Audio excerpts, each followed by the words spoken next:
Quite a find at a historic house museum in New York City. We're going to remove the bottom drawer of this built-in wardrobe. Curator Emily Hillwright at the Merchant's House lifting the lid for me as Director of Operations Camille Cirkowitz points out a link to what's now deemed to be an original feature of the 1832 museum. Inside we have a lid that was made specifically to fit the space, and it comes out to reveal the entrance to a passageway that extends over 15 feet down. It has a built-in ladder. Proving the museum's curator says the home's builder Joseph Brewster's ties to the Underground Railroad that helped protect enslaved people. Deborah Rodriguez, CBS News, New York. Actor Bud Cort has died at 77. He was a Golden Globe nominee for his role in the 1971 film Harold and Maude. Steve Kathan, CBS News.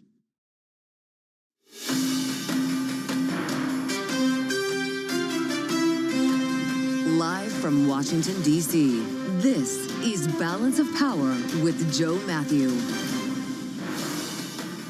It's Escape from Minneapolis. Welcome to the Thursday edition as President Trump's border czar announces the end of ICE operations in the Twin Cities and throughout Minnesota, just a day before the Department of Homeland Security shuts down here in Washington. We're going to get the latest on this from Bloomberg's Tyler Kendall, who's live on Capitol Hill, with analysis from our political panel. Later this hour, the author of the Everything Risk newsletter, Bloomberg's Edward Harrison, joins us on this week's conflicting economic data and exactly how it's playing in the markets, which, by the way, is where we start right now. Let's get it going with Charlie Pellet, his view of Wall Street from world headquarters in New York. Hey, Charlie. Well, hello there, Joe Matthew. We got the bulls escaping from Wall Street right now with the Dow, the S&P, NASDAQ all declining right to the numbers here because we got fast-moving markets to the downside.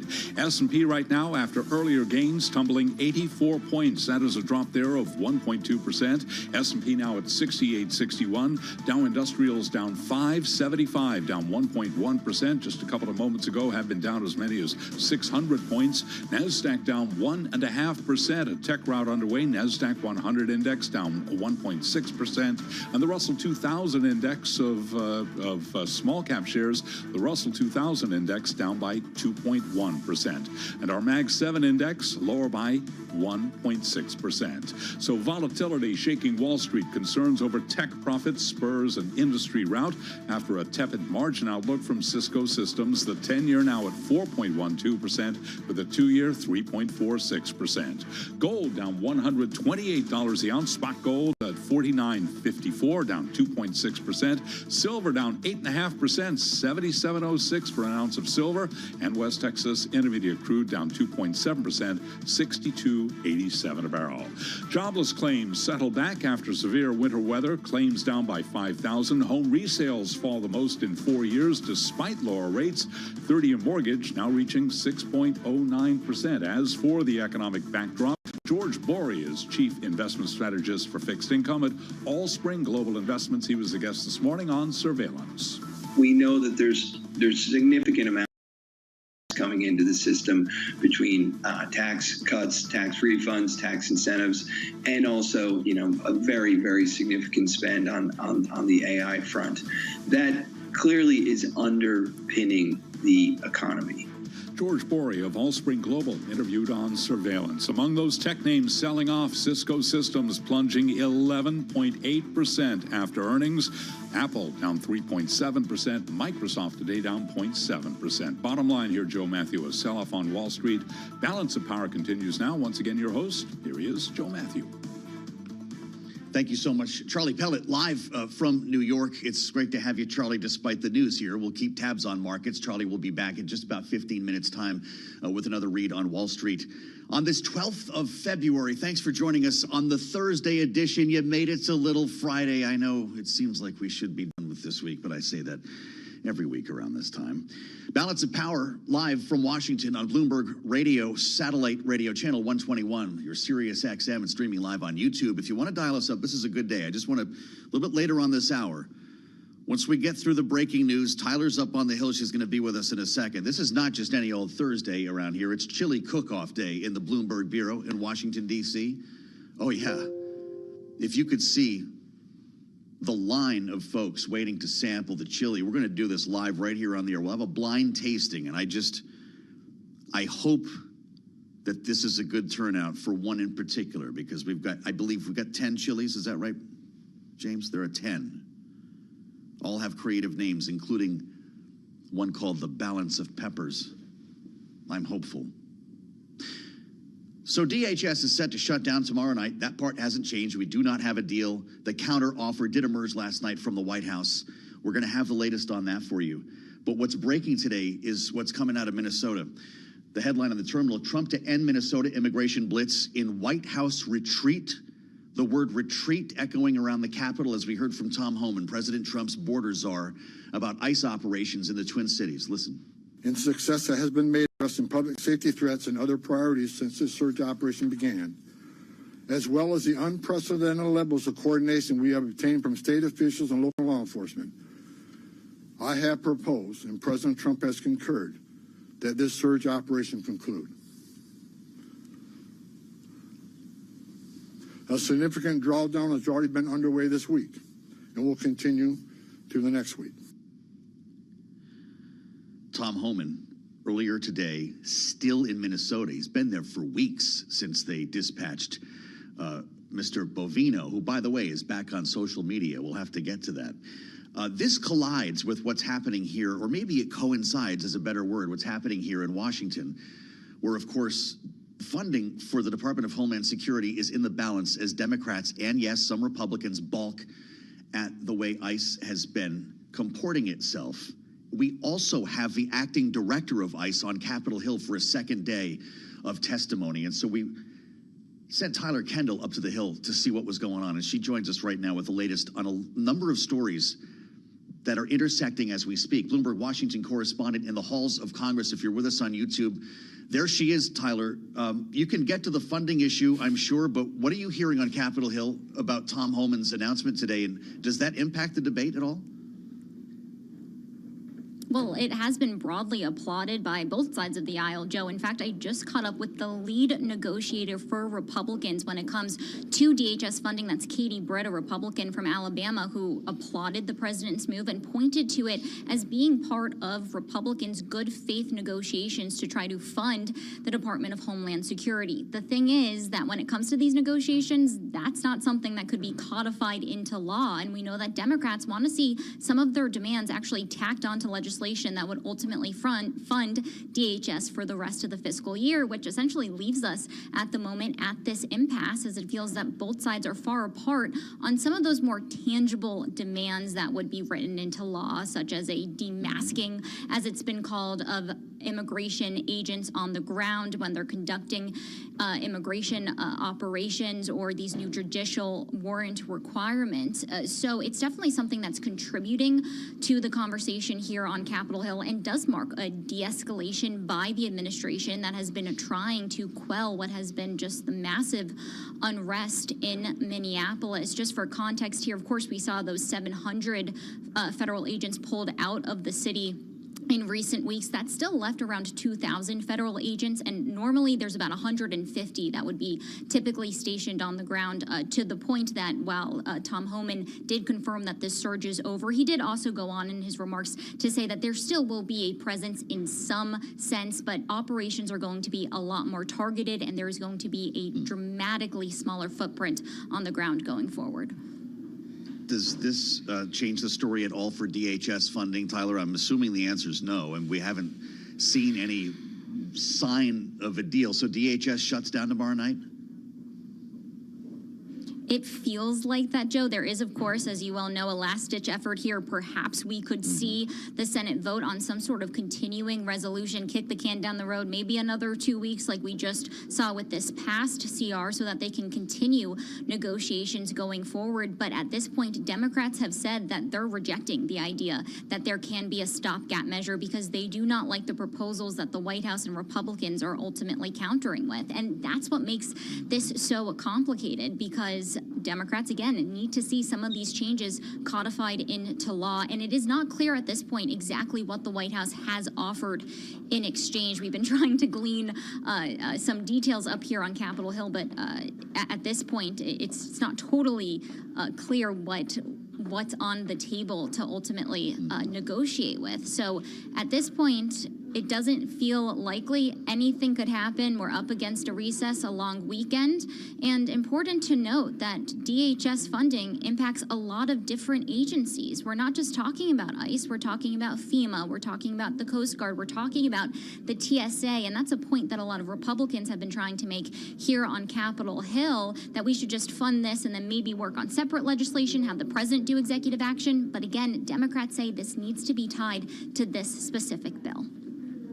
All right, Tyler, we move to another important development on Capitol Hill that everybody should be aware of. It might not change the president's approach to tariffs or the tariff regime at all, because he'll likely veto any of this that comes to his desk. But following a vote yesterday that essentially took protections away and allowed votes on the president's tariffs in the House, Democrats went for it. Gregory Meeks had a bill to end tariffs on Canada, and it passed with the help of 6 rebels on the Republican side.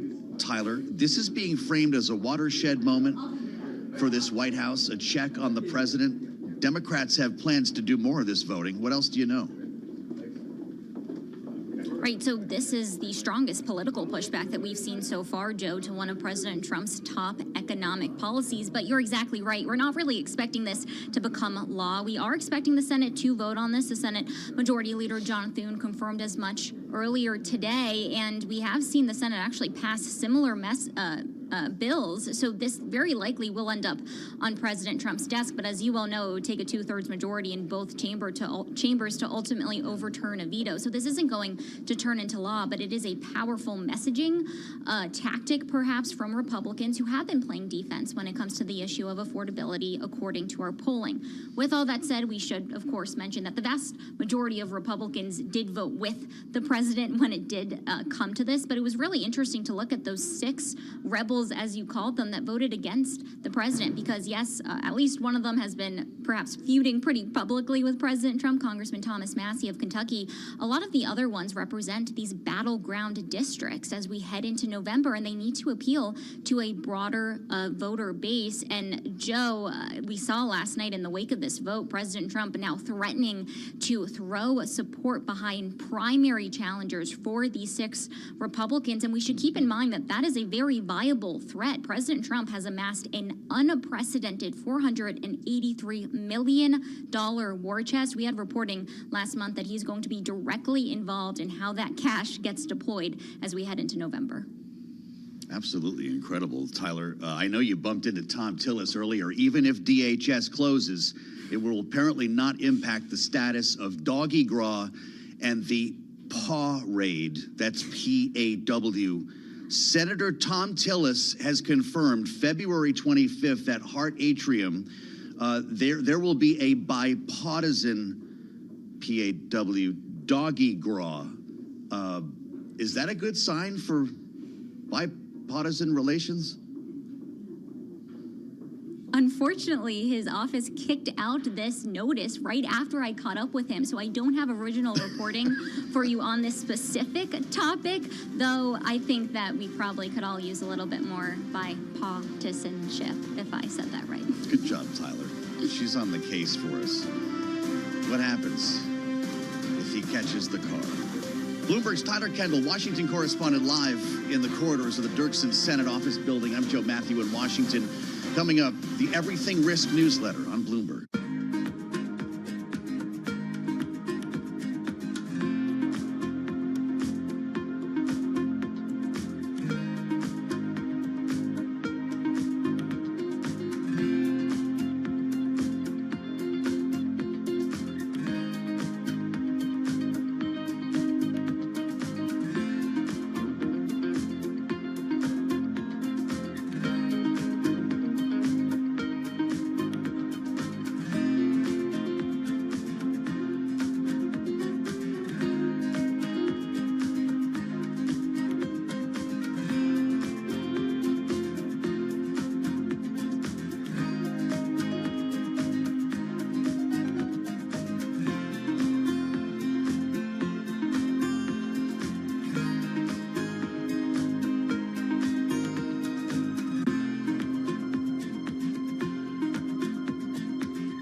It's 12:21 on Wall Street. We do check markets all day long here at Bloomberg. Stocks are selling off. We got the VIX back above 20. The Dow, the S&P, NASDAQ, all in the red. S&P right now, worst level of the day, down almost 80. The stock rout is deepening as tech giants get hammered. Right now, the S&P down 1.1%. Dow Industrials down 1.1%. NASDAQ Composite down 1.6%. The NASDAQ 100 index lower by 1.6%. Cisco, after earnings, plunging now by 12.1%. Our Mag 7 index down 1.6%. The Russell 2000 index of small cap shares tumbling by 2%. Keeping an eye on Dow Transports, they are plunging by 5.6%. Again, the VIX back above 20. 10-year 4.12% with the 2-year 3.46%. Spot gold down $119 the ounce, $49.65 on precious metal, down 2.3%. Silver's down 8.5% now, $76.94 the ounce. And West Texas Intermediate crude oil down 3%. Right now, we've got WTI 62.65 a barrel, and Bitcoin just below 66,000, down 2.7%. The White House is ramping up pressure on J.P. Morgan Chase's Jamie Dimon to cap credit card interest rates, a demand of President Trump and his push to address affordability. In an interview this morning, White House trade advisor Peter Navarro on Bloomberg Radio called Dimon, quote, criminal the way you charge the American people at 22, 25, and 30%, and the president wants you to lower that. J.P. Morgan Chase shares are down now by 3%. For on-demand news 24 hours a day, subscribe to Bloomberg News Now wherever you get your podcast. Back we go to Washington. Once again, your host. Here he is with the Thursday edition, Joe Matthew. Yes, Thursday, Charlie. Little Friday here on Balance of Power. Charlie will have more on the markets in about 20 minutes' time. Thanks for being here on Bloomberg Radio. I suggest you dial up YouTube right now, unless you're already watching us on Bloomberg Originals, because it's an important day here in the Bureau, the annual chili cook-off, and we're smack dab right in the middle of the United States, Congress, and the White House here, and we're going to find some bipartisanship, I guess, when it comes to the chili. Edward Harrison is going to help me out with this because we wanted to get down to risk today, right? We've been talking about some pretty important economic data. We had a weird jobs Wednesday. We've got jobless claims today, and then we've got, obviously, CPI. Well, I shouldn't say obvious. This is all jammed up because of the government shutdown, so they're falling on weird days. And the market's not sure what to do because there's a lot of conflicting data. So we thought we would bring Edward Harrison in while we also, if you're on YouTube now, good job, because we've got our chili cam set up here. Now, there are, Edward, great to see you. There are 10 chilies, I guess, here that there have been. Okay, so we got 3. We're going to do a blind tasting. Let me just give you a spoon here. Excellent. And we'll try to make this work for everybody on the radio as well, because there is one of these chilies.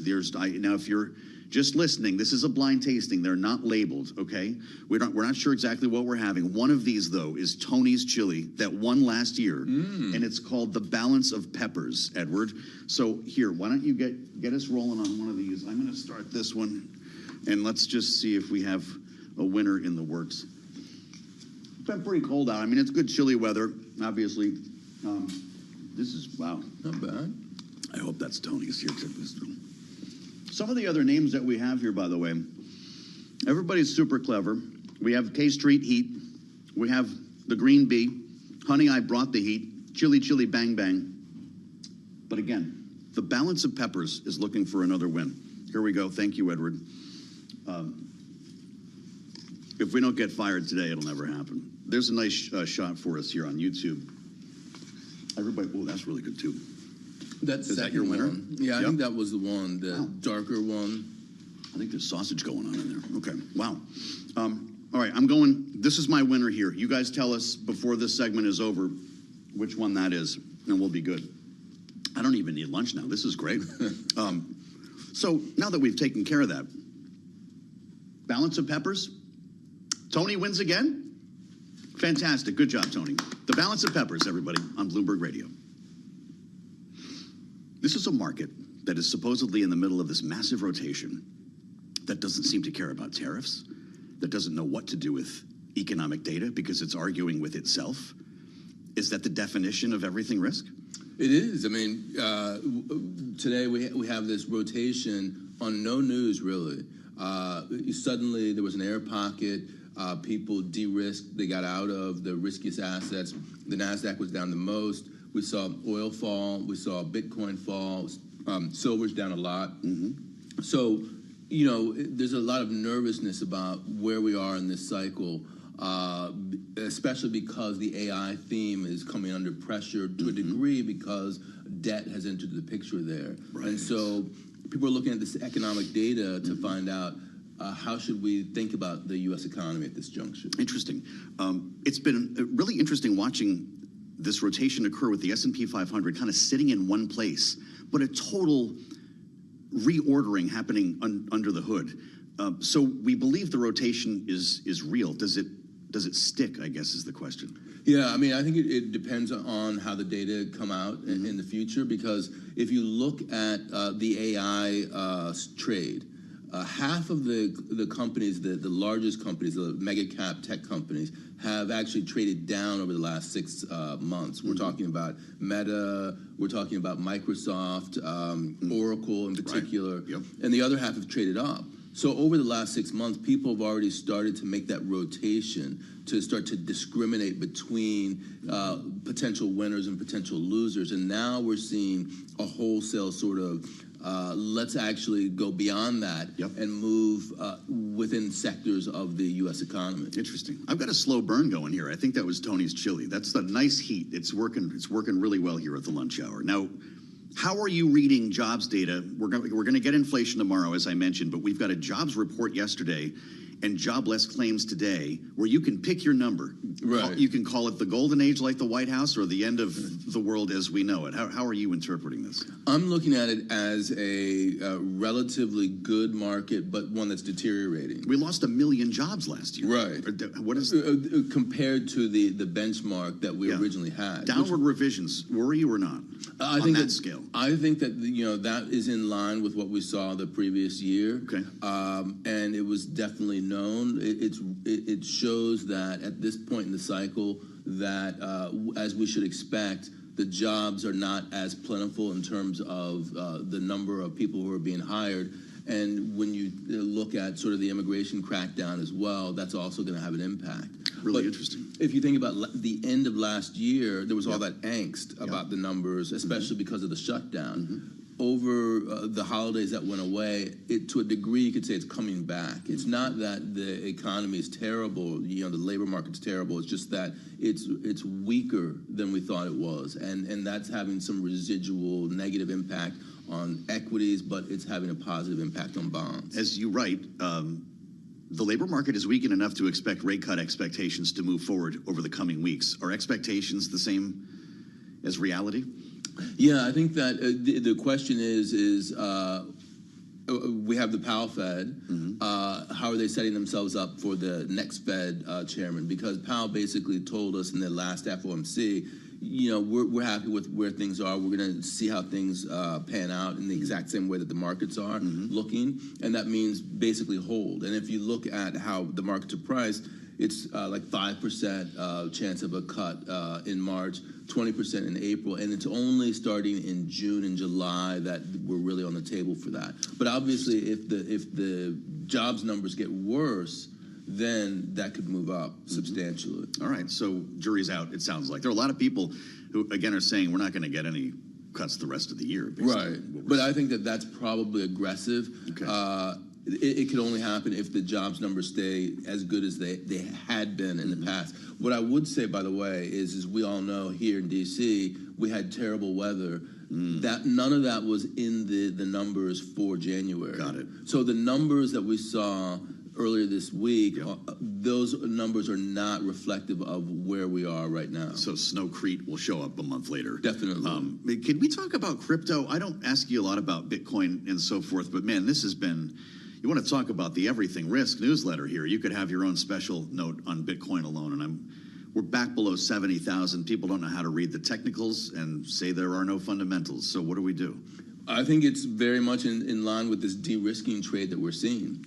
And if you look from day to day, and you look at silver, you look at Bitcoin, you look at the NASDAQ, what you're seeing is the most volatile assets having the trading off, selling off, or going up. And in general, they've gone down.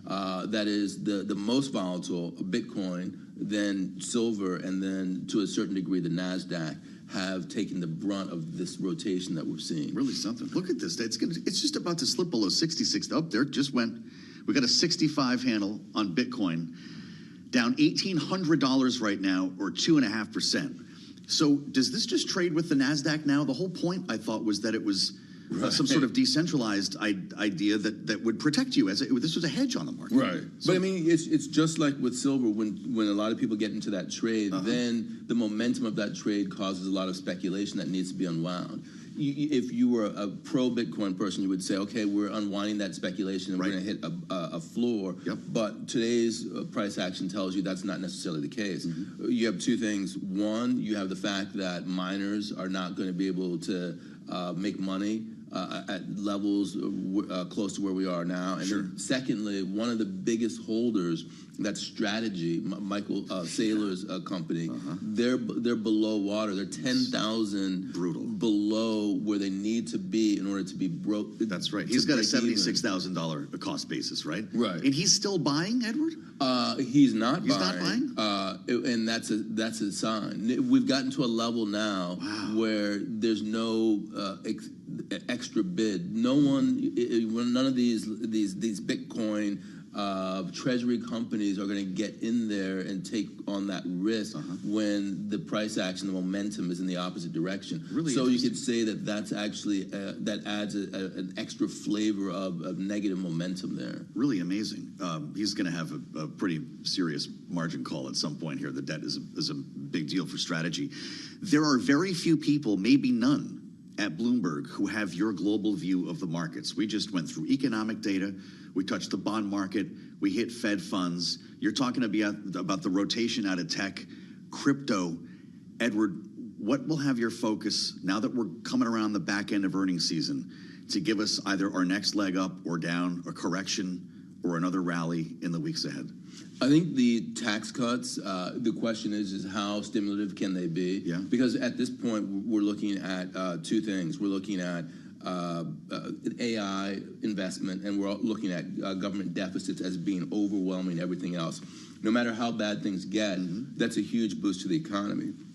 And we're at this inflection point where people are starting to worry about the employment market. If you get that extra boost from the tax cuts, perhaps that can also be overcome. And I would say that given where we are, we've seen 12% year-on-year growth in EPS earnings for this last quarter. That's a good number. And if you take that forward, you can still hit new highs on the S&P. Fantastic. Edward, this is great. One of the smartest minds we have in our bureau. And we'll shake hands, too. Edward Harrison, the Everything Risk newsletter, and a connoisseur of chili. Balance of Peppers is our winner, right? Thanks for helping me do this. I'm going to get a napkin and some water. Live from Washington, this is Balance of Peppers, only on Bloomberg Radio.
It's 1240 on Wall Street. We do check markets all day long here at Bloomberg. I'm Charlie Pellet. We are looking at a slight bounce off the bottom to the S&P 500 index, but still, and I stress, holding close to session lows. Looking at a 75-point drop right now at 68.66 on the S&P. That is a drop of 1.1%. The Dow also down by 1.1%, tumbling 537 points, more than a tumble there. We have got NASDAQ down 1.5%. The NASDAQ 100 index also down 1.5%, and the Russell 2000 index of small cap shares down 1.9%. The 10-year 4.12%, with the 2-year currently yielding 3.46%. Gold right now down 2.2%, 49.71 the ounce. Silver's down 8.2%, 77.37 a barrel, and West Texas Intermediate crude at 62.78, down now by 2.9%.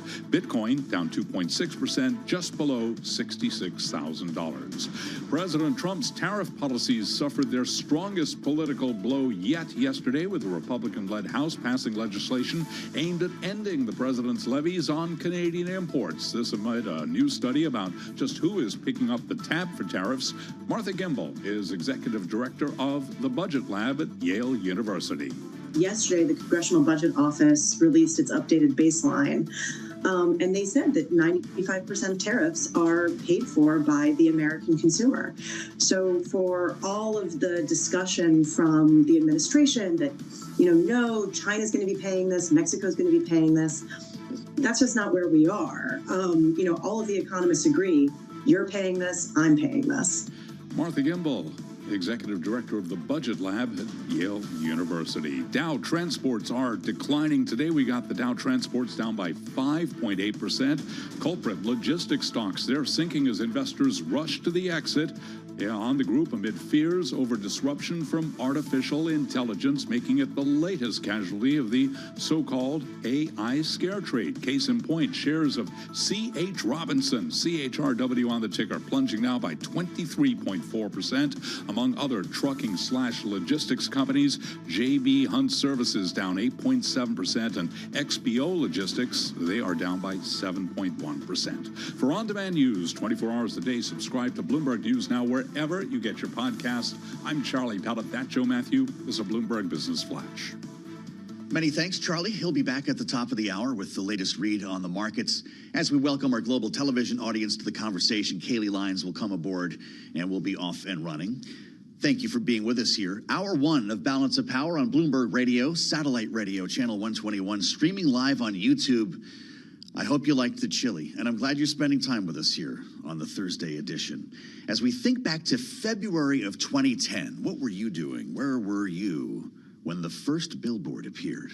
This was on Interstate 35 in Wyoming, Minnesota. Remember this? George W. Bush. Miss me yet? This was a big story at the time. This billboard showed up in the outset of the Obama administration. Things were looking a little shaky at that point, and of course there was a wipeout in the midterm elections. Miss me yet? Said the billboard with a smirking George W. Bush. They first thought this was some kind of internet hoax. Then they started popping up around the country. It turned out that it was created by an anonymous source. We never knew who put them up there, according to the billboard owner, Schubert and Hui Outdoor Advertising. And I'm wondering when the first Joe Biden Miss Me Yet billboard appears. As you know, history has a way of repeating itself. And as we read in Axios this morning, they did a good job crunching together a number of polls that shows not only President Trump underwater when it comes to approval ratings, but voters saying that Joe Biden did a better job as president. 3 national surveys find a majority or plurality of voters say that Trump is doing a worse job than Biden. Results ranging from 46% to 51%. Look no further than the Harvard Capps Harris poll. This is Mark Penn's polling firm.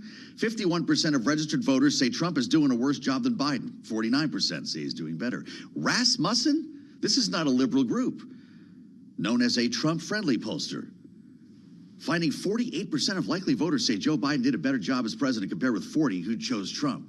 I bet their inbox is pretty sharp today. Another 8% say the two presidents have performed about the same. Add YouGov Economist, it's the same story. 46% of adults say Trump doing a worse job than Biden, compared with 40 who say he's doing better. Is this just the way it goes? Is this the seasonality in a midterm cycle? It's what happens after the first year of a new or not so new administration in this case?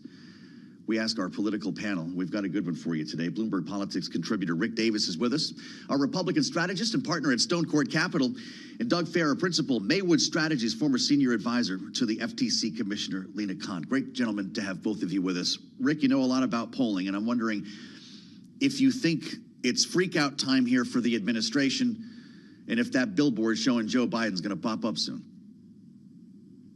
Yeah, I called Karl Rove about that billboard. Sounds like just the kind of thing he would do. But that's just me. I was wearing a hat that said I voted for McCain. I mean, like, same thing goes. But yeah, this is actually pretty surprising. Sure, you always love the one you're with, and Biden had a horrible exit from the White House, failed presidential campaign, and all that.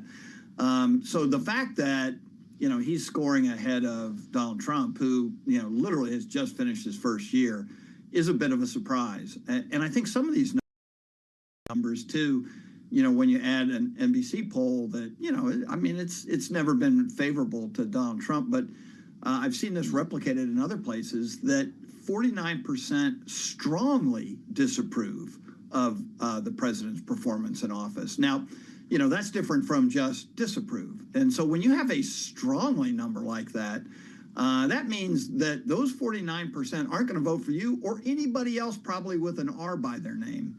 And a lot of that's driven by the economy. And so he still hasn't gotten out of the economy doghouse. And whether you like it or not, I mean, Biden had bad economy numbers, but nothing compared to Donald Trump in his first year in office. So, Doug, is Donald Trump the best thing that could happen to Joe Biden's legacy? Well, I don't know about that, but I mean, sometimes, and I appreciate what Rick said, politics is pretty simple. Yeah. Donald Trump promised, I'm going to lower prices. And since then, he's conducted this crazy campaign with ICE and immigration. He's, done all sorts of really weirdly corrupt deals with different Emirati groups and all sorts of things, accepted the plane. And at the end of the day, people are paying more for healthcare, housing, groceries, you name it. And so that's really what's driving this, in my view. He's not delivering. And, the other thing I think is Joe Biden's a fundamentally decent guy. You can disagree with the policies that he had. President Trump comes across as more of a troll, somebody who's a little more aggressive, a mean. Well, look, he does on like an Truth internet Social. troll, or like a troll hiding under the bridge waiting to. An internet troll, That's right? Okay. I mean, but his Truth Social Trump post would tell you that it was the Biden crime family that he had massive ethical problems when he was in the White House. It's amazing when I hear that, because the scale of a story like the UAE paying $500 million in World Liberty Financial to access high technology semiconductors that are unavailable in lots of markets blows anything Hunter Biden related out of the water, and it's already off the headlines. So I think, there's a different standard going on here, and that's driven by Trump's flood the zone strategy. Do you delineate between these two, Rick Davis, of the affordability issue, the economy being judged on the cost of living and so forth, or is it some of the stories that Doug refers to, the Air Force One from Qatar, the donations for the ballroom, et cetera? Yeah, I think, I separate them by sort of inside the Beltway and outside the Beltway. The economy is an outside the Beltway problem that, for whatever reason, isn't being addressed inside the Beltway. And yet all the other scandals and whatnot that Doug's referring to, I see those as inside the Beltway. They haven't really metastasized as a political issue. So when you have the twin pillars of, people really feeling like the economy isn't helping them, and if not hurting them, and then a complete, transformation of the immigration issue to once helping Republicans to now hurting them, you see a big swing. That YouGov poll that you talked about that shows 46% thinking Biden did a better job than Trump's currently doing, saw a massive change with, 18 to 29-year-olds, where it's a 51% swing against Trump in his first year in office. Now, that was a critical voter group that helped propel him to the election, and they've literally turned upside down on him. So To me, I look outside the Beltway. I mean, most of the stuff is good sport and it's entertaining and it doesn't affect politics much. But when you've got the economy and the twin pillar of the immigration issue going upside down, in other words, imploding your base, you're really suffering. And I would say the one issue that is both an inside the Beltway and outside the Beltway issue is Jeffrey Epstein. It's got traction out there, and a lot of the Republican base isn't happy with how the Trump administration has handled something they promised they were going to get done. Really interesting. Does this make Joe Biden a contender then in 2028? We've got a model now for 2 non-consecutive terms. I don't know about that. You'd have to ask him. But I'm not being serious. Does it help maybe someone named Kamala Harris or the generic Democrat when it comes to the presidential race? You know, I think it's hard to look past the midterms, but generally, yes. I mean, it appears like it's going to be really favorable in the midterms, and potentially that'll carry on. How many seats do you think? To 2028. Oh, I'd hate to handicap it, but it's going to be a lot. Susan Del Bene was on here yesterday. They've added 5 seats to the map of the DCCC, which brings it to 44. If they turn 44 seats in the House, what does that tell you about the electorate? I mean, I think it tells me that the electorate is still really pissed off about prices for things they're paying for. They don't care about the S&P and the Dow, like Pam Bondi said yesterday. They care about what bread costs, what eggs cost, how they can afford to pay rent. And, you know, I think they'll continue to be pissed off until somebody fixes it. So that's a big opportunity for the Democrats. Really interesting. Rick, you heard that conversation we had with Susan Del Bene. Does a 44-seat turn seem like something plausible in your view? Yeah, certainly when you look at the last year, right, Democrats won every statewide election that's been had, all the specials. And they've been doing it in Republican districts where they could win, where Trump won by 15 plus, right? I mean, that's and then when you extrapolate that to districts around the country, you got about 45 districts that would fall into the category that if Democrats perform plus 15, they win all those districts. I would say the one thing Democrats have to figure out is they have the worst party rating they've ever had in polling that I've seen. I mean, like, people will vote for them, but they won't vote for the Democratic Party. They'll vote against the Republican Party and against Donald Trump. So if they really want to have ambitions in 28, they got to figure out who they are as a party and start fixing that problem, because that is a glowering issue in the polling data. Really interesting. Does this pan out into a government shutdown this week? And I'm connecting the dots, I guess, in a strange way, but the lack of trust, the lack of cooperation in Washington between these two parties has left us now in this perpetual shutdown conversation. We're doing this again? I mean, I think with respect to DHS, yes, the Democrats feel not only it's a winning issue for them, they saw what happened in Minnesota with ICE, and they feel that they've got to impose a political cost on behalf of their constituents. How does that feel when TSA misses the first paycheck? Is that going to change the vibe here? That's an interesting point, because ICE has a ton of money because of the previous budget, and so they can outlast the Coast Guard, they can outlast FEMA, they can outlast TSA. So I think there will be countervailing pressure on Democrats to figure something out. So far, the White House proposal on a little bit of masks, maybe some cameras, is just not going to cut it. So we'll just have to see where it goes. But certainly there's a clock on this one. They've got the counter proposal, Rick, and didn't seem to help. Are you expecting the DHS shutdown tomorrow? Or does Rosa DeLauro's bill that would take ICE away from all the rest of these other agencies, FEMA, TSA, Coast Guard, could we see something like that pass, where we've actually managed to keep most of that department open, but Democrats keep ICE in the barrel, as it were? Yeah, I'd be surprised if that would fly in the Senate. They're smart. They know that keeping the Democrats' feet to the fire on not funding FEMA, not funding Coast Guard, not funding TSA is part of their leverage, right? At some point, a TSA employee is not going to get a paycheck, and Republicans want to use that as a push against Democrats. So, you know, the last thing the Republicans want to do is focus solely on a debate around, you know, the Border Patrol. So, you know, it's I doubt if anything's going to go. You know, we've talked about this all week, and what's really unique about this shutdown is nobody wants to shut down, but nobody wants to do anything about it. And the president, you know, says one day he's going to be the guy who negotiates a deal, and then he disappears for a week, and then he shows up, you know, late last night with an offer. when you combine that offer with what Homan said today about withdrawing all these folks, not just out of Minneapolis, but all the rest of the states they surged in, I think you got the makings of a deal. Really interesting, Rick. We're going to have a lot more on that announcement from Tom Homan with our panel in hour 2. Rick and Doug will be back. Kaylee Lyons will join us, and we'll welcome our global television audience to the conversation. Also looking forward to asking Doug about this news at DOJ. The antitrust chief has quit. He knows a thing or two about what goes on at the FTC. We'll have that on.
From Washington, D.C., this is Balance of Power with Joe Matthew and Kaylee Lyons.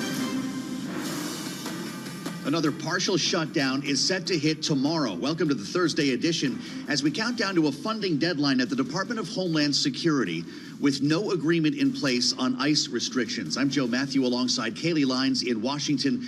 Thanks for joining us, Kaylee. This happening just as Tom Homan announces the withdrawal of ICE agents from Minnesota. Yeah, Operation Metro Surge apparently is coming to an end after Homan had previously announced 700 federal personnel were going to be leaving the Minneapolis area.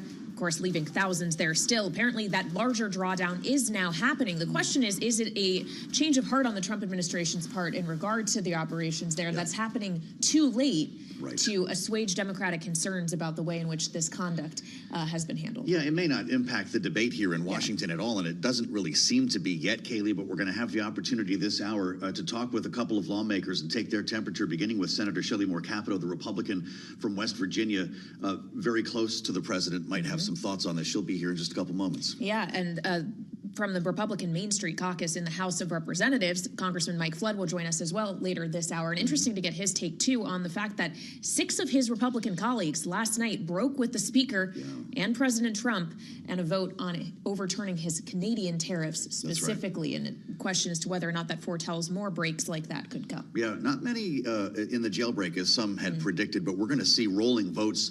Mexico probably up next, and they're going to be identifying a number of countries with Democrats trying to seize on this moment. We'll see what comes next. Indeed, we will, just like we're seeing what comes next in today's trading day. So let's get on a check on the markets now from New York, and we turn to Charlie Pellet. Right, thank you very much. Welcome back again. I know it's just 4 days in, but welcome back. Good to have you with us. We have got the Dow, the S&P, NASDAQ, all trading lower right now. We got to get right to the markets. Fast-moving markets on this Thursday here with the S&P down 94 right now. Drop there of 1.3%. Low of the session on the S&P. Now it's 68.48. Dow Industrials down 650. That is a drop of 1.3%. Tech stocks getting hit hard today. We have got the NASDAQ Composite Index down 415 points, a decline of 1.8%. And the NASDAQ 100 Index down 1.8%. The Russell 2000 is down by 2.4%. All of this after gains earlier in the day. But bottom line here, the stock rout is deepening. Tech giants getting hammered.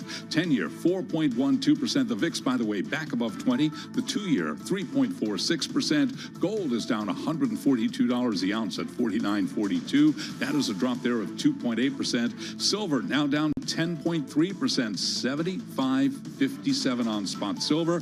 West Texas Intermediate crude down 3%, $62.71 a barrel. And Bitcoin now down by 3.3%, $65,520 on Bitcoin. The White House is ramping up pressure on J.P. Morgan Chase CEO Jamie Dimon to cap credit card interest rates, a demand of President Trump amid his push to address affordability. Now, in an interview with Bloomberg this morning, the White House trade advisor Peter Navarro called Dimon, quote, criminal the way you charge the American people at 22, 25, and 30%, and the president wants you to lower that. J.P. Morgan Chase shares down now by 3.3%. Again, recapping here, stocks lower, cannot ignore Dow Transports down 5.5% now, S&P down 1.3%, the VIX just above 20. For on-demand news 24 hours a day, subscribe to Bloomberg News Now wherever you get your podcasts. Balance of Power continues now from Washington. Once again, your host, Joe Matthews. She's back. Kaylee Lyons.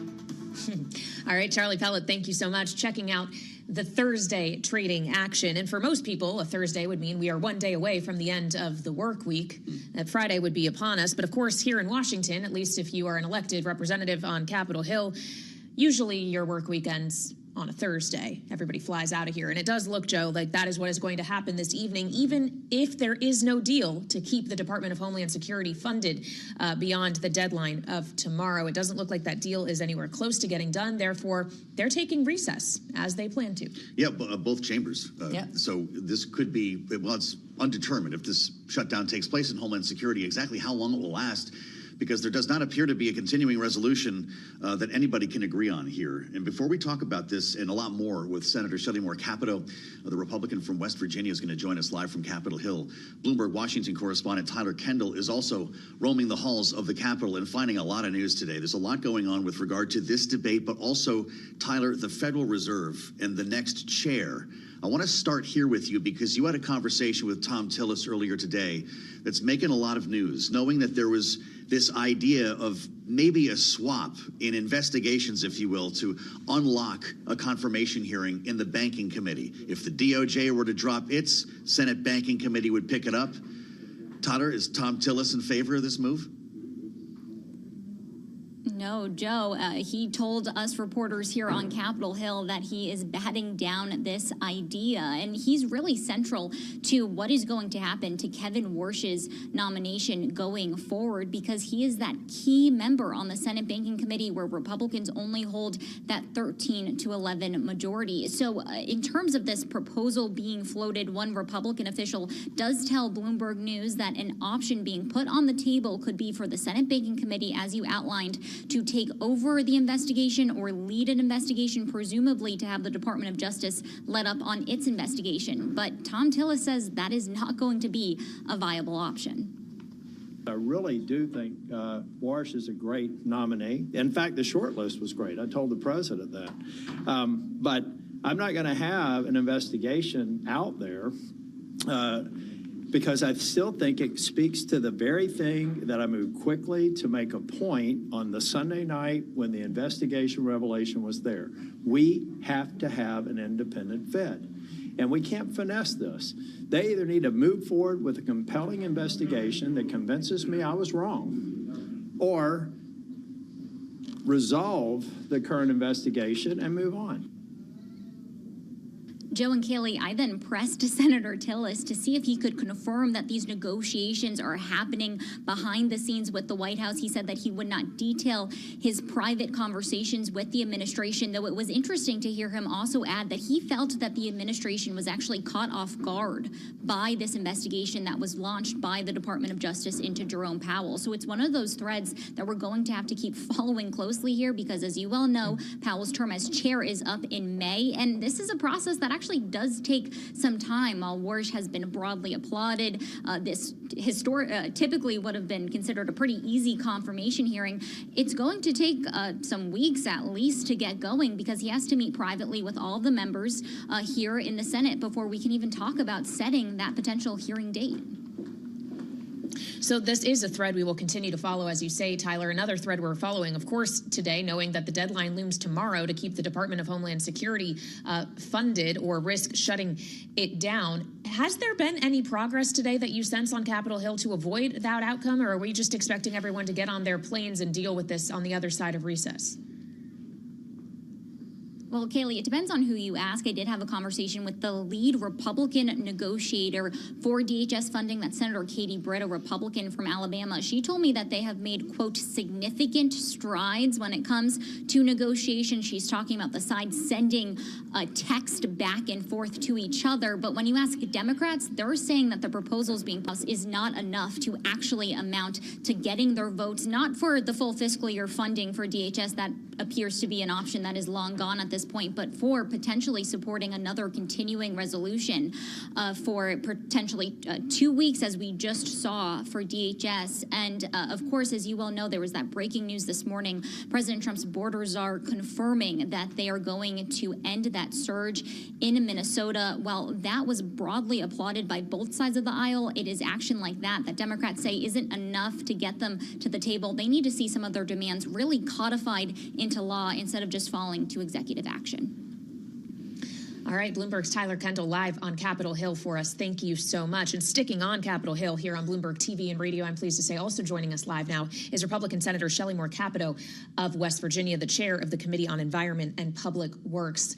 Senator Capito, thank you so much for being back with us. Is it your expectation that the Department of Homeland Security is going to be shutting down come midnight tomorrow, or do you see an 11th hour opportunity to avert that outcome today? You know, right now I would have to say that it looks fairly inevitable that we will have a partial shutdown of the Department of Homeland Security. I think it's good to frame that, remember, we did pass a lot of bills and the president signed into law, so 96% of the government is fully functioning, but that critical piece of Homeland Security in all likelihood will shut down. But I am for extending the time for debate. I am for making improvements such as Senator Britt was able to negotiate into the Homeland Security bill. We need to move beyond this and make sure that our Coast Guard and our TSA and our Secret Service and our FEMA are all funded along with our Border Patrol and ICE. Senator, it's good to see you. I wonder your thoughts on this approach that some Democrats are taking in the House. Rosa DeLauro has a bill that would essentially strip ICE itself away from the other agencies under DHS. Not just immigration laws, but our counties and states to be able to people that have been adjudicated or under deportation orders. And that's what ICE does. And so I'm fully supportive of the efforts that they've moved forward, and the same with Border Patrol. I mean, can we make improvements? Yes. And improvements are built cameras, more training, more IG or, inspectors, inspections. These improvements can be made. They're already built into the bill that the Democrats will not accept. And I think they're using this as a political statement. I think if we pull it out, it becomes even more polarized and more political.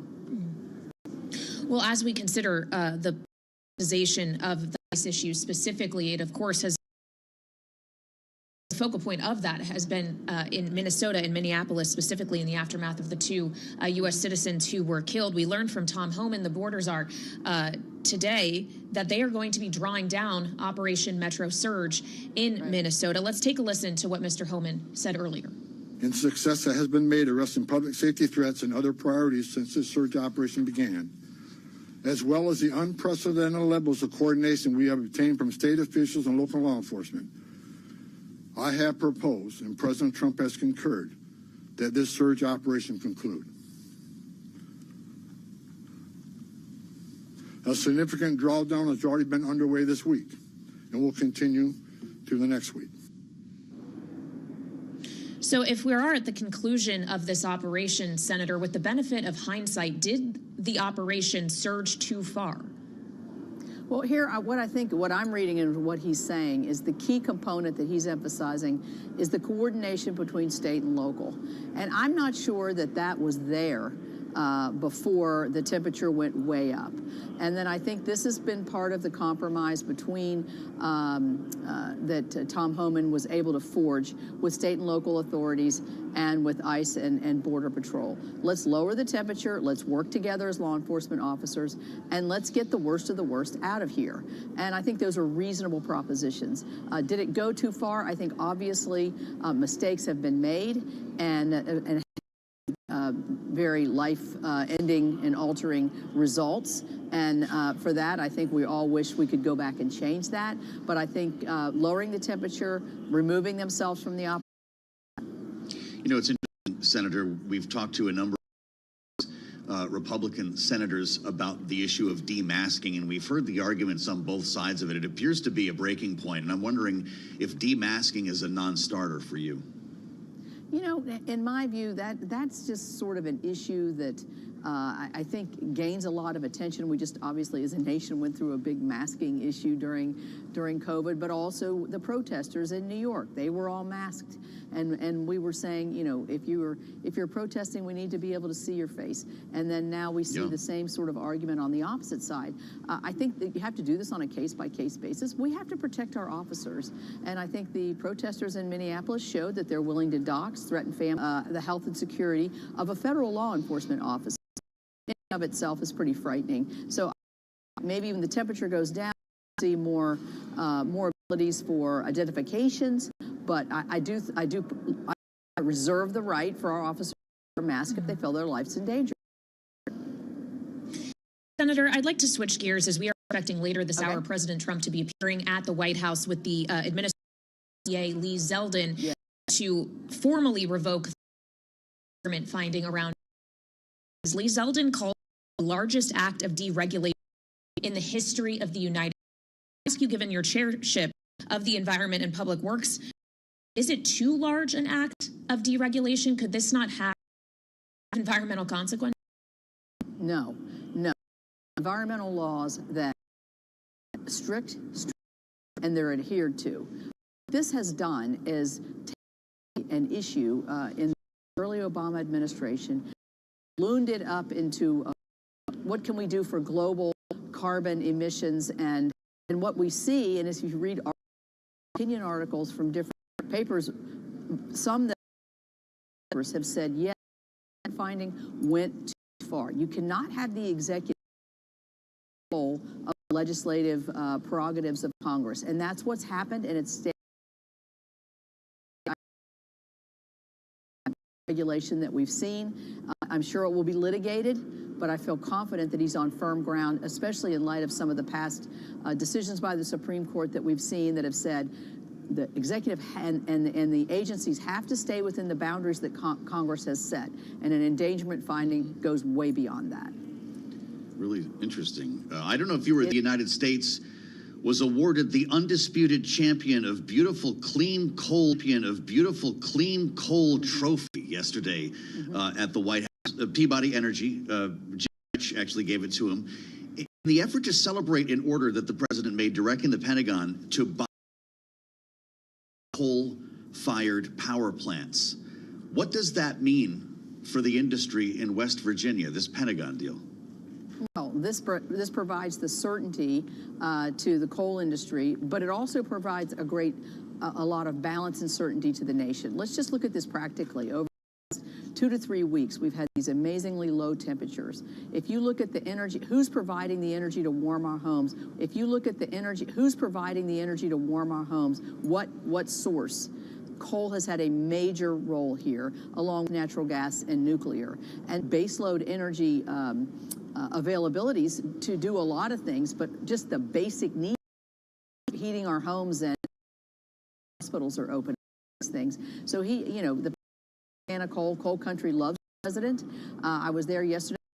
More long life for a lot of our coal power plants, but also more coal mining jobs. They're doing it better, safer, and cleaner than they ever have, and it just makes a lot of sense for our nation. Makes a lot of sense for our nation. Senator, we just have a minute left, but I know you today have officially signed on to the Save America Act that passed the House of Representatives last night. Of course, a voter ID piece of legislation. Republican colleague Senator Lee suggested that legislation could have the effect of elections. We know President Trump has had made some comments about elections as well. Is that an idea you stand behind, or do you have concern about that? Well, yeah, I don't want to federalize our elections so that every state has the same election parameters and function their election practices that their legislature puts forward. So this doesn't do this. This basically says you just have to prove that you're an American citizen to vote in an American election. It sounds simple. I would say it's probably not as simple as it sounds, because I think some of the identification issues pose a challenge to some secretaries of state, whether you need a passport or birth certificate, or some of these issues have been raised. But honestly, simple concept. Many states vote, mine's one of them.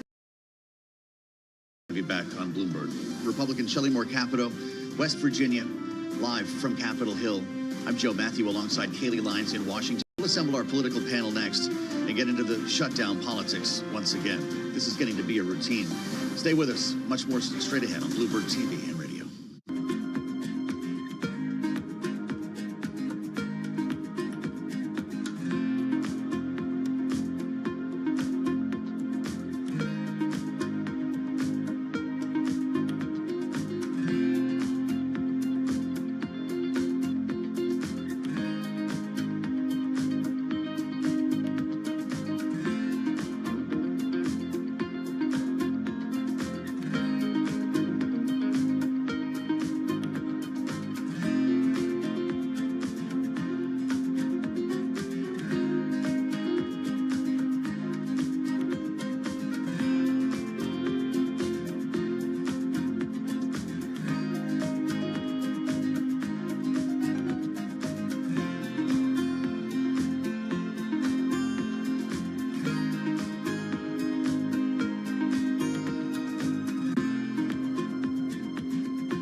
It's 1:21 on Wall Street. We do check markets all day long here at Bloomberg. Worst level of the session again with the Dow, the S&P, NASDAQ all slumping right now. We have got the S&P down 92, 68.48 where we stand. Volatility again shaking Wall Street. Concerns over tech profits spur an industry rout after Cisco's weak margin outlook. Cisco now plunging by 11.9%. The Dow is down 1.3%, down 651 points. Again, keeping it all in context. S&P down 1.3%, NASDAQ down 1.8%, the Russell 2000 index of small cap shares down 2.3%. The VIX at 20. 10-year yield, 4.10%, with a 2-year, 3.46%. Gold selling off by 3.2%, $49.22 the ounce. Silver's plunging another 10.5%, just above 75 right now. West Texas Intermediate crude down 3.1%, $62.63 a barrel. And Bitcoin, 65,290 on Bitcoin, down now by 3.6%. An ETF tracking software companies is slumping 3.7%. That is IGV, the iShares Expanded Tech Sector ETF, again down by 3.7%. Earnings news: McDonald's U.S. sales grew at the fastest pace in more than 2 years in the fourth quarter. On a down day for much of the market, McDonald's shares are gaining. McDonald's up now by 2.5%. Rival Restaurant Brands International, that is a parent of Burger King. It reported earnings this morning, lower after mixed fourth quarter results. QSR, quick service restaurant on the ticker, it is down by 5.4%. Rival Wendy's also lower now, down by about 4.6%. For on-demand news 24 hours a day, subscribe to Bloomberg News Now wherever you get your podcast. Back we go to Washington. The team is reunited. Kaylee Lyons and Joe Matthew. Reunited, and it feels so good, Charlie Pellet. Thank you so much. We are here in Washington, and we're keeping an eye right now on the Senate floor, where they are trying to take at least a procedural step forward in an attempt by the Republican majority to keep the Department of Homeland Security funded beyond the deadline of midnight tomorrow. They're trying to invoke cloture on a motion to proceed on the DHS bill that the House passed. This isn't necessarily a vote on final passage, but this may not be successful either. And the anticipation here in Washington is that despite whatever effort the Senate puts up today and the efforts of negotiators maybe to reach some kind of agreement, Joe, it's highly likely there will be a partial shutdown tomorrow, and senators will go on their recess and we'll have to reconvene come, what, a week and change? Yeah, because House is going away too, right? And there are some really big codels this weekend, as we've talked about the Munich Security Conference. The Jets are taking off one way or the other here. So following our conversation with the senator, it's not sounding like a lot has changed since the White House brought its counteroffer. And boy, the headlines coming out of Minnesota today certainly have our attention as well. You wonder how this may or may not have impacted the debate if it took place a couple of weeks ago. But the administration is pulling back from the Twin Cities. Tom Homan announcing earlier today that ICE agents are coming out of the city. It was 700 removed a couple of weeks ago, remembering there were still a couple of thousand agents at work, more than 2,000, and they are now decamping, which we want to talk about with our political panel. Both of these stories collide in an interesting way. Bloomberg Politics contributor Rick Davis is with us, Republican strategist and partner at Stone Court Capital, alongside Doug Farrer, principal at Maywood Strategies, former senior advisor to FTC Commissioner Lena Khan. Rick, what do you think of the move from Homan today? And with some time, if we see the temperature come down, as Senator Capito said in Minneapolis, will that start to creep into the debate here in Washington?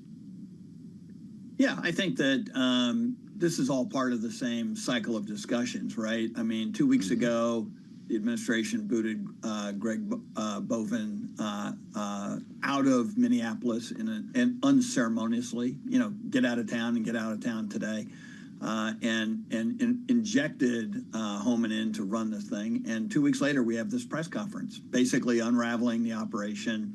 What do they call it? Operation Metro Surge. Well, they're not surging anymore. They're getting out.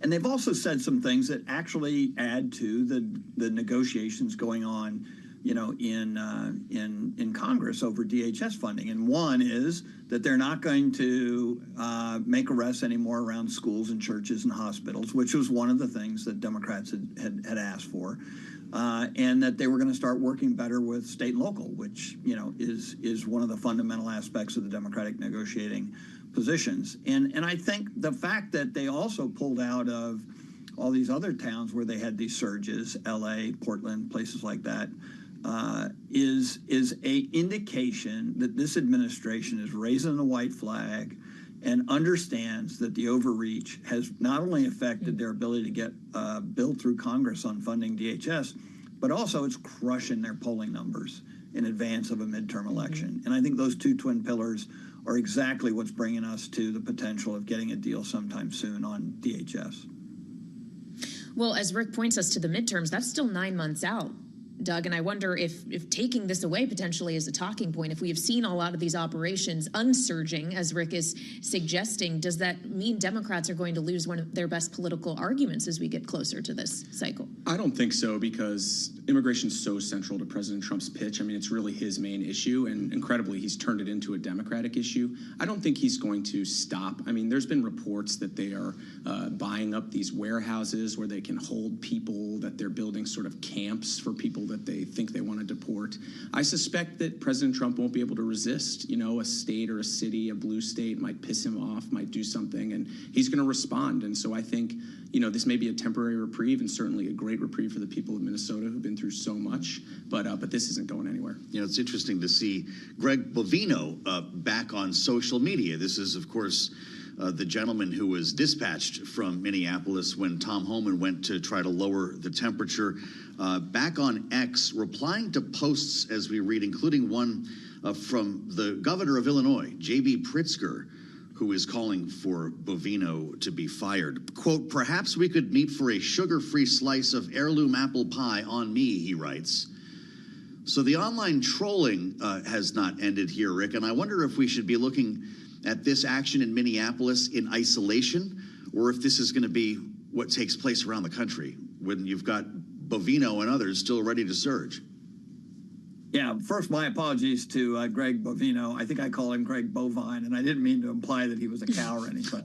My mistake. Duly noted. And secondarily, yeah, look, I think this is an issue in transition, right? I mean, I think the administration came out all guns blazing. For 1 year, we saw nothing but chaos on the streets of, you know, blue cities around America. And you know, it was only a few months ago that we had, you know, the military dispatched to L.A.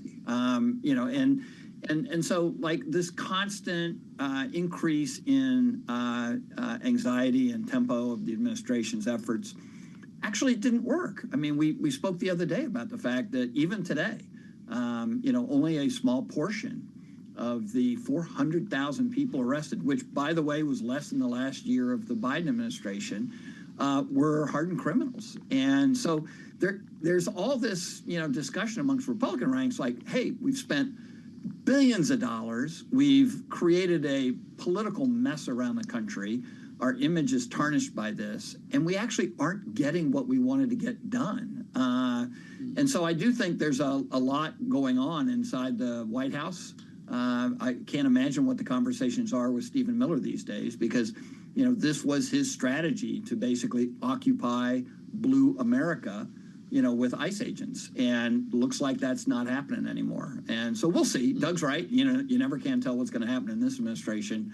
But I think as you see this thing deconflict, one, it is good for the country, but two, it gives us a chance to sort of have a conversation about what is the right approach to immigration, because what's currently happening isn't being supported by the American people. Well, as we consider, you never know what's going to happen with this administration. You also never know what's going to happen in terms of the revolving door of arrivals and departures within it, Doug. And given your former purview at the FTC, I do want to ask you about the news we got today that the top antitrust official at the Department of Justice, Abigail Slater, has resigned. We understand a resignation that came at the request of the White House. What does her departure signal to you about the current M&A questions that are underway or being considered by the DOJ, and what the path forward is going to look like in her absence? Well, Gail's firing is a story of just dysfunction and corruption that's going on in this administration. I mean, almost immediately after she came in, there was reports that she was being sidelined by highly paid lobbyists who have really good access to Bondi and Trump, HP, Juniper being the case. And since then, basically, she's not been in charge, and she's been a dead woman walking. The lobbyists lobbyists, Mike Davis and others, take a lot of money from these companies to get their mergers through. And frankly, it's sort of banana republic stuff here. And so I think what I'm watching is, what does J.D. Vance do? Because Gail Slater was J.D. Vance's senior economic advisor. And J.D. Vance, like a year ago, was a populist warrior focused on big tech enforcement. So where is he on this, and how much does this drag him down in his political ambitions to sort of abandon his top staffer in such an ugly way? We're all old enough to remember J.D. Vance as a fan of Lena Khan, I believe. That, by the way, was a 78-19 vote in which she was confirmed. You call it a firing. Rick Davis, the statement from Slater says, "It is with great sadness and abiding hope that I leave my role." What do you make of this move? And does this usher in the animal spirits that everybody was talking about when President Trump came back in the White House? Yeah, wow, that's a lot. First of all, when in doubt, blame it on the lobbyists. This administration came in with a lot of energy and activity around the idea that you were going to go after big corporations, and so at the end of the day, that's just not been happening. And if anything, there's been this big hug of the Silicon Valley and that kind of thing. So it'll be interesting to see whether or not this administration can change course and go back to where J.D. Vance was versus where Donald Trump has put him. Democrats are seeing this as a huge gain for them. They had a base around the country for protecting small business and things like that, and they lost that mojo. And Doug has written eloquently about this. But they need an opening to create a rallying call around that, and maybe this is the kind of thing that will generate that kind of response. I think we may have seen an appearance of a Rick Davis grandchild just now on Bloomberg TV. I think you're opening the door, Rick, for me to bring baby boy on the show at some point and make an appearance. Just quickly on the animal spirits. I love that. Just finally, Doug, in our last minute here, on the animal spirits notion, should we expect that this is, like, if you want to get a merger done, now is your window of opportunity to strike? Look, if you want to pay the lobbyists who are in charge of merger control, yeah, you can get your merger done. They haven't blocked a single merger at this point. So, I mean, the animal spirits are fully in effect, but I think the concern is the breakdown in the sort of rule of law that we have here. And the thing I'm going to be watching, it's been reported, and I've heard from sources, that the Live Nation lawsuit, which seeks to protect people buying tickets, Kid Rock, famous friends and allies of the president, they're looking to settle that potentially favorably for the company, and that was the last straw for Gail. If that happens, people are going to feel that in their wallets amidst an affordability crisis. So it's a real mess up there, and I hope Democrats will ask them to preserve documents, and if they take the House, do some serious oversight. All right, a perfect day to have Doug with us here on Balance of Power. Doug Farrer, principal at Maywood Strategies, former senior advisor to FTC Commissioner Lena Khan, alongside Rick Davis, our Bloomberg Politics contributor, Stone Court Capital partner, and of course, proud grandfather as well. We'll have much more coming up here on Balance of Power. We're going to go back to Capitol Hill. Republican Congressman Mike Flood of the Main Street Caucus will be with us next on the other side of this break on Bloomberg TV and radio.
It's 1:40 on Wall Street. We do check markets all day long here at Bloomberg. We have got the Dow, the S&P, NASDAQ all trading lower right now. Again, very close to session lows. Slight bounce off the bottom on the S&P. Down 80 now, drop there of 1.2%. Dow Industrials down 543, down 1.1%. The NASDAQ Composite Index down 362, drop there of 1.6%.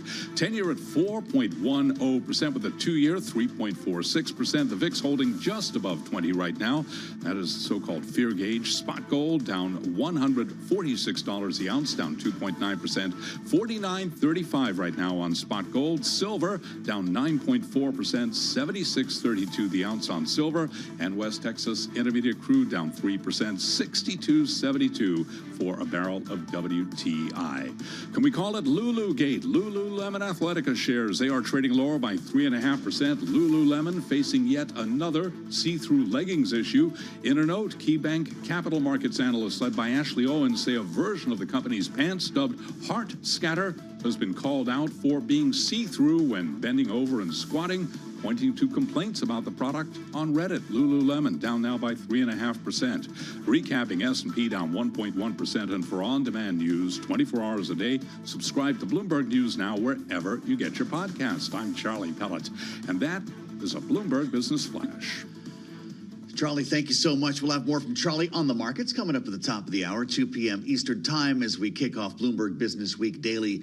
This is the Thursday edition of Balance of Power, with important votes happening right now on Capitol Hill as the Senate follows on the House in voting for this DHS funding package that is expected to fail. It's looking like, as they go through the procedural motions here, this is kind of inevitable, as we discussed with Senator Shelley Moore Capito. There is one idea here. Before we bring in Congressman Mike Flood, we're going to hear from a Republican point of view here. The gentleman from Nebraska will give us his take on this. Still in town here. There's still a chance. There was a piece of legislation that emerged in the House yesterday, Democrat Rosa DeLauro put forth, that would essentially take ICE away from the other agencies, separate it from everything else under DHS. That includes the agencies we've been talking about, FEMA, the Coast Guard, the TSA, and handle ICE on its own, knowing that ICE was well funded in the big, beautiful bill. Wouldn't that solve this right now? We asked a member of the Democratic leadership, chair of the Democratic caucus in the House, Pete Aguilar. Here's what he said. ICE and CBP and the Secretary's office, we have huge concerns about their leadership, about their direction, and about their continuous terrorizing of our communities. And that's something that we should continue to have disagreements about and work through. And if our Republican colleagues meet with us about that, then that's something we can talk about. But that doesn't mean that we should have these other entities within government lapse in funding. Rosa DeLauro put out a bill that would do just that. I haven't heard anything from our Republican colleagues about it. Well, so let's ask one of his Republican colleagues. Republican Congressman Mike Flood of Nebraska is here with us in our Washington, D.C. studio on Bloomberg TV and radio. Congressman, good to see you, as always. When we consider this notion, and obviously it probably is too late for today, as you've taken your last votes before recess, could this be the solution upon your return? Well, for the record, if they pass something, I'm still in Washington. I could be there. I could be the first vote for that. Because I knew I was coming on here. But, hey, we've already done this once as the House. We've passed all 12 bills. We funded DHS. The one big, beautiful bill funded DHS. Mm-hmm. That's the big fallacy here, is that Democrats have sold their base on the fact that they are holding the line on ICE. ICE is funded until 2029. Mm-hmm. What's not funded when this goes down is TSA, Coast Guard, the folks that work at the Federal Emergency Management Agency. That's why you see Ranking Member Rosa DeLauro doing some fancy footwork to kind of carve it out and put it somewhere else. Listen, if we're up to them, there would be very limited, if any, immigration enforcement at all. So let's not think that this is a play that is rooted in any kind of real strategy. It's just to show their base, hey, we don't support what ICE is doing. So here we go again. I guess this will be, 12:01 a.m. Saturday. I guess the question is, for how long? TSA will start missing paychecks, I believe, the beginning of March. Is that kind of your expectation? That's the pressure point that ends the standoff? I think it usually does.